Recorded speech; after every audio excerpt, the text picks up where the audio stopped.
The great man is back once again. Three podcasts, go. Three podcasts, September, yo. What's up, guys? It's TruckDriver101.com. What we're going to talk about today is the continued reality and denial of us truckers and regulation. I'm going to suggest a few regulations today. I'm going to talk about regulations. If you do not like talking about regulations, if you feel that regulations should not happen, I want to help you understand a few things. One, regulations are a reality. We're regulated. Every time a driver kills somebody tomorrow, they justify more regulations. Two, the public is ignorant about our existence. They don't know that there's almost 5 million truck drivers in America. They don't know that there are, their freight needs to be there every day or they will starve to death because there is no train backing up to a grocery store. They don't know, they don't care. Okay? We all are Americans and we're entitled. Okay? So, since they don't know and don't care, we are heavily regulated. I live in the reality of that regulation and understand that when you are a group of people and you are regulated like we are, let me cut this fan off real quick. And you're regulated like we are, you have to understand that those regulations, to me, need to be modified. So 2 regulations I want to discuss today. This will be very short. One regulation is I am sick of not knowing, of having to get, well, I shouldn't say not knowing, but having to get more than one physical. I think it's stupid. And also, I think you should just have to get one physical. What I mean by this is often in trucking, you end up having to change company to company to company to company to company because you can't find the right company. And when you go through these things, you end up, going through a lot of changes. And in my opinion, it's stupid. Why can't I just go to one company? Not one company, one physical. Whenever I get it. I think it's dumb. I think it's stupid that you have to get a physical every time you change companies. I think if my physical is still good, then why do I have to get a new one?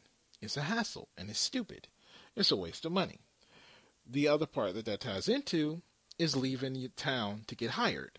Because I think it's also stupid that since DOT has now created this new certification that there are certain areas that are DOT certified, which I think is hilarious because in Michigan, one of the companies that does this is shutting down 2 more of their offices. There's going to be 2 less places for us to go to get our DOT physicals. Great job, government. Right, but this is regulation. It's here. It's here to stay. So I would love to see that. I would love to see being able to get a physical in my town and change jobs and use that same physical at different companies. It makes sense. It does not make sense for me to have to use that physical with different companies. That's stupid. It doesn't do anything. It doesn't really, what are you doing? Like if I pass the physical here, I'm going to pass the physical here. This person is going to use the same standards. I mean, they're all universal standards and the guidelines and all that crap.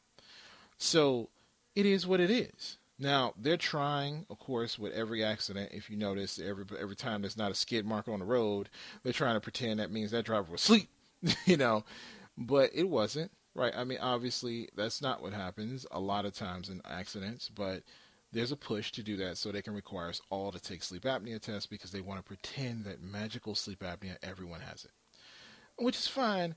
I just don't understand why you have to keep dealing with this crap again and again and again, and it's the same stuff. Even if you get a sleep apnea test, you pass it. After 2 years, technically you're supposed to have to take it again, which is stupid. But literally, if you took it, you passed it, it literally it's not valid after 2 years. They have to retake it. They can order you to retake it. I should say that. It's not a mandatory thing. It's a guideline. That's not written in DOT, by the way, but if you ask any physician, do it. Go up a sleep study person and ask them, when I get a sleep study, how long, is that just for life? And they'll tell you they typically like you to retake one every 2 years, which blew my mind because a real sleep study is expensive. A fake little show up and put on a wrist thing and a breathing mask is cheap, but probably not as accurate as a real sleep study, which costs thousands of dollars. So it's stupid, in my opinion, but it is what it is. It's the industry that we're in. And I just wish those two regulations existed. I really do. Those are the two regulations that I want to talk about. The other, oh, wait a minute. There's one other thing that I want to talk about as well. I just wish we worked proactively to cure a problem. Like if obesity, like next year I'm expecting them to create obesity rules that you will not be able to be a certain weight in trucking. And I would not be surprised if they do that. But to me, it seems like, why wouldn't you just say, okay, truck drivers, in 2 years, every guy's got to be less, got to be 250. Anything above 250, unless you're like 7 feet tall, is too much fat. And if that's the case, that's fine. It's the truck. Those are the rules. I mean, I can't change them. I can't beat Congress. But if that's the case, then do it. It's like, if that's the case, then do it. Like, let's talk about it now, and then let's create this future goal of getting there, and let's let everyone know that they have to do it instead of just surprising it on everyone next year. I'm also expecting them to, have to take more tests. I wouldn't be surprised if one day we get tested for stroke and heart attack and a bunch of other things, which at that point, the companies are going to have to pay more money. And it's like watching the government try to make a breathing driver ineffective. Because to me, this is what's happening with regulation. Companies like Google and all these companies are trying to destroy trucking so they can get their automated vehicles. That sounds crazy and paranoid, but that's how I feel. And I'm saying it on YouTube. So how serious am I about it? But yeah, I would like to see that proactive problem solving. Like, let's work out. Let's talk about eliminating this problem within 2 years, 3 years, that kind of thing. I just don't like the whole, hey, let's have a meeting and then let's attack each other in our fisticuff situation and let's not really solve a problem. Let's just make each other, into these hated groups, the evil government and the evil truck driver, instead of working together to solve the actual problem. But back to the things I would love to see. One physical, and that physical in your hometown, and that covers the health part of you being hired. I think you should be hired in your state by a company outside of your state, and that should be it. That's the only thing that should matter. After that, nothing else should matter. Right? As long as I'm hired in my state, that's it. That's all that should matter.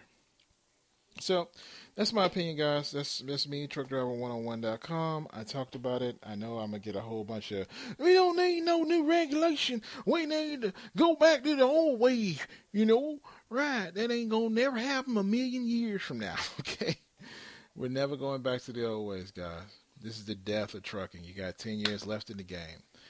So what is it? What's 10 years from now? 2024, right? That'll be it, guys. 2024, no trucking. All right, guys, truckdriver101.com. Get ready for them to screw us one more time with their half-ass measures. Go government.